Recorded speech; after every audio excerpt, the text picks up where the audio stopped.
One shot में student समझते हैं कॉस्ट कॉन्सेप्ट और हिस्टोरिकल कॉस्ट प्रिंसिपल क्या कहता है। ठीक है, कॉस्ट कॉन्सेप्ट इसका नाम भी हो सकता है या हिस्टोरिकल कॉस्ट भी इसको बोलते हैं।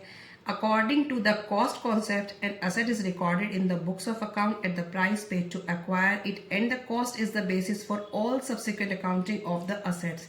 इट मीन्स कॉस्ट कॉन्सेप्ट ये कहता है जब भी हम असेट्स को रिकॉर्ड करते हैं जिस पे वो हमने एक्वायर की थी, जिस पे हमने वो खरीदी थी, उसी पे वो हम रिकॉर्ड करते आएंगे बशर्ते उस पे डेप्रिसिएशन लगता रहे। लेकिन जो अमाउंट जो हम लिखेंगे वो जिस पे हमने परचेज प्राइस था वो हम शो करते जाएंगे। को हिस्टोरिकल कॉस्ट ये कहता है जितने भी उसके अंदर इंस्टॉलेशन चार्जेस थे, वेजेस थे, सब उसके अंदर इंक्लूड हो जाएंगे।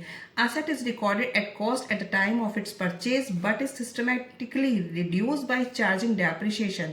वो ये कह रहा है कि असेट्स आप रिकॉर्ड वही करते हो जिसपे आपने परचेज करी है, लेकिन वो सिस्टमैटिकली आपकी जो जितने ईयर का डेप्रिसिएशन है वो आप साइड में शो करते जाएंगे।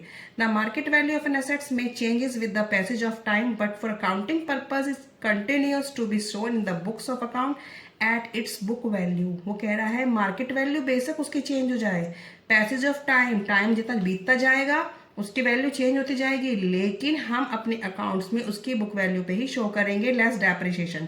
जो डेप्रिसिएशन माइनस हो जाएगा तो कॉस्ट इसकी कौन सी रखेंगे, जो परचेज प्राइस थी, डेप्रिसिएशन उस पर लगते जाएंगे तो वो हम शो करेंगे। For example N asset is purchase 5 lakh. एक असेट आपने 5 लाख की खरीदी, लेकिन at the time of preparing final account market value 4 lakh या 6 लाख। वो कह रहा है जब हम प्रिपेयर कर रहे थे अपने फाइनल्स अकाउंट तो मार्केट वैल्यू उसकी 4 लाख भी हो सकती है मे बी, या 6 लाख, बढ़ भी सकती है, कम भी हो सकती है, जो भी है। Yet the asset sale continue to be show and its purchase price 5 lakh.